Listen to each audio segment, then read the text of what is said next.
बाळापूर तालुक्यातील नागद आणि गायगाव येथील शेतकऱ्यांच्या शेतामध्ये जाणारा रस्त्यावर नागरिकांनी अतिक्रमण केलं असून हे अतिक्रमण त्वरित काढून शेतकऱ्यांच्या शेतामध्ये जाणारा रस्ता त्वरित मोकळा करण्यात यावा याबाबतचं निवेदन शेतकऱ्यांनी जनसेवक बबलू देशमुख यांच्या नेतृत्वाखाली बाळापूरचे तहसीलदार यांना निवेदन देण्यात आलं। अशा परिस्थितीमध्ये शेतकऱ्यांच्या पेरणीचे दिवस असून शेतकऱ्यांच्या जाण्या-येण्याच्या रस्त्यावर नागरिकांनी अतिक्रमण केलं असून शेतकऱ्यांना पेरणीसाठी जाणारी बैलगाडी आणि ट्रॅक्टर यासाठी मोठा अडथळा निर्माण होतोय।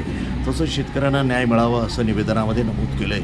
याबाबत निवेदन देताबरोबरच बाळापूरचे तहसीलदार वैभव परनाटे यांनी तलाठी यांना ताबडतोब आदेश काढून शेतकऱ्यांचा शेत रस्ता मोकळा करण्यात येऊन शेतकऱ्यांना न्याय देण्यात यावा असं आदेशात नमूद केलं आहे। यावेळी निवेदन देतेवेळी जनसेवक बबलू देशमुख, गजानन बाजोड, प्रवीण वाकडे, रत्नदीप मोरडे, बाळकृष्ण वाकडे, अनंता वाकडे, गजानन वाकडे, विठ्ठल वाकडे, शंकर बोरवार, निलेश इंगळे, ऋषिकेश वाकडे, रामदास वाकडे, भिकाजी वाकडे, अमोल बाजोड यांच्यासह नागद आणि गायगाव येथील शेतकरी बांधव मोठ्या संख्येनं उपस्थित होते।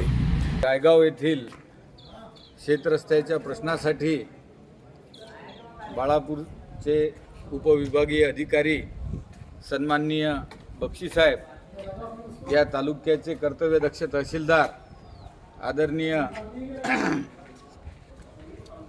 वैभवजी फरकाळे साहेब यांच्याकडे निवेदन दिलं आणि दोन्ही निवेदन दिले असता लवकरच त्याच्यावर त्यांनी त्या ठिकाणी मार्ग काढून त्या संबंधित अधिकाऱ्यांना आदेशसुद्धा दिले की 24 तासाच्या आत यांचे रस्तेचा मार्ग मोकळा करण्यासाठी आदेशसुद्धा या ठिकाणी दिले।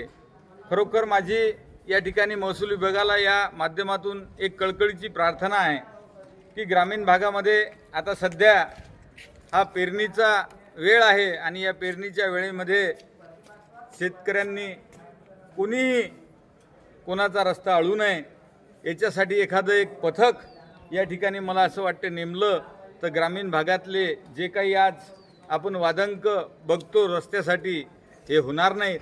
आज आपल्या इथे कर्तव्यदक्ष उपविभागीय अधिकारी आपले बक्षीसाहेब, अजून कर्तव्यदक्ष तहसीलदार फरकाळे साहेब हे निश्चितपणे याच्याकडे लक्ष देतील। आणि आज आपण बघतो की पूर्ण उन्हाळ्यामध्ये कोणी कोणाचा रस्ता अडवत नाही, परंतु फक्त पेरणीचा टाईम आला कीच या ठिकाणी रस्ते अडवल्या जातात। जवळपास 33 फुटाचे रस्ते हे सरकारी रस्ते आहेत। त्या सरकारी रस्त्यांमध्ये इकून तिकून अतिक्रमण केलेलं असते। मी म्हणतो कोणीही शेतकऱ्याला आपलं शेत देण्याची गरज नाही।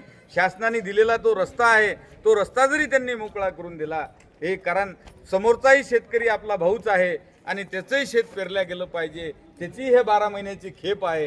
हे जर प्रत्येकानं एकमेकाशी सलोख्याचं वातावरण ठेवलं तर मला असं वाटते की निश्चितपणे या महसूल विभागाकडे येण्याची शेतकऱ्यांना गरज पडणार नाही। हे शेतकऱ्यांनी सुद्धा आपण सर्वजण गुण्यागोविंदानं कसे राहू हे आपण मनात ठेवलं पाहिजे आणि प्रशासनाने सुद्धा याकडे लक्ष देऊन लवकरात लवकर शेत रस्त्याचे हे मुद्दे निकाली काढले पाहिजे। या मतदारसंघाचे कर्तव्यदक्ष आमदार नितीन भाऊ यांनी सुद्धा मागे प्रशासनाची या संदर्भात मीटिंग घेतली आणि त्यांना सांगितलं, विनंती केली की आपण या शेतरस्त्यासाठी आपलं एखादं एक छोटं पथक त्या ठिकाणी त्याच्यामध्ये आपले मंडळ अधिकारी, आपले पटवारी, आपले नायब तहसीलदार असले पाहिजेत आणि त्या माध्यमातून हे प्रकरण निकाली काढले पाहिजेत।